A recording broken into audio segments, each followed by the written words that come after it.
Welcome back, guys. Today I'm going to be sharing some tips to help you stay disciplined on your diet.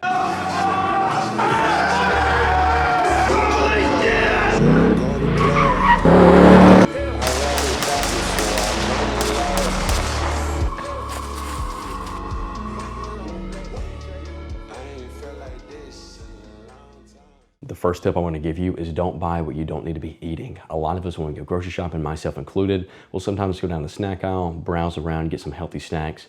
Then the chips will start looking at me a certain way. And then I'll try to rationalize it like, yeah, it could fit into my diet. And I just gotta watch the amount of portions I eat. But what often happens when I throw that family-sized bag of chips in my cart is later that evening I'll start snacking on it. And before I realize it, I've already ate over half the bag. So this applies to any food or snack that's not really healthy. You know, the macros are kind of empty and you're having a lot of empty calories coming in.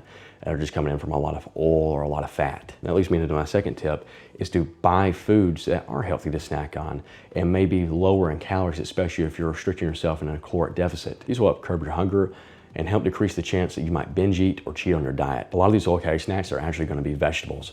They're going to include broccoli, cauliflower, green beans, corn, peas. You know, you got your pickles as well. All these snacks are something you can add to the main course or whatever you're having for your meal, or something you can go grab out of the fridge, have some low-calorie ranch dressing or something to dip it in, whatever you have to do. And that's gonna help satiate your hunger and help hold you over until your next meal. Some other low-calorie snacks I recommend that are gonna be high in protein. It's gonna be your Greek yogurt cups, or just Greek yogurt if you just wanna make your own bowls. The other quick snack I recommend is gonna be just string cheese. You can get low-fat too if you're really concerned about your calories, but you're gonna be getting 9 to 13 grams of protein per stick, depending on what brand you get. You can also get those little Babel cheese as well if you just prefer that over string cheese. So now we've gone over what not to grab when we're in the grocery store, even when we feel like we can fit it into our diet.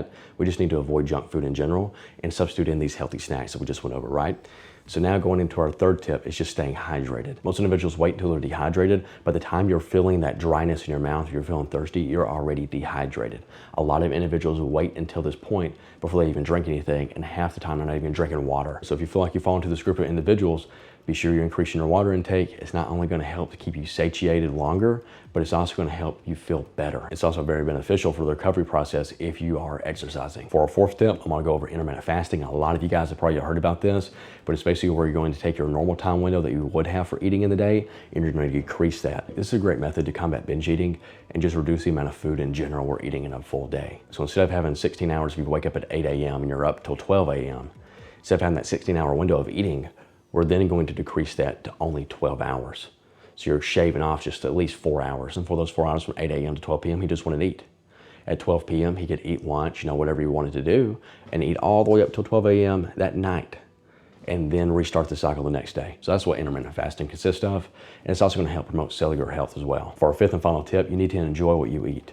If you go to the grocery store and you buy all those snacks I just told you, and you don't like a single one of them, you're going to waste your time and you're going to waste your money. Okay?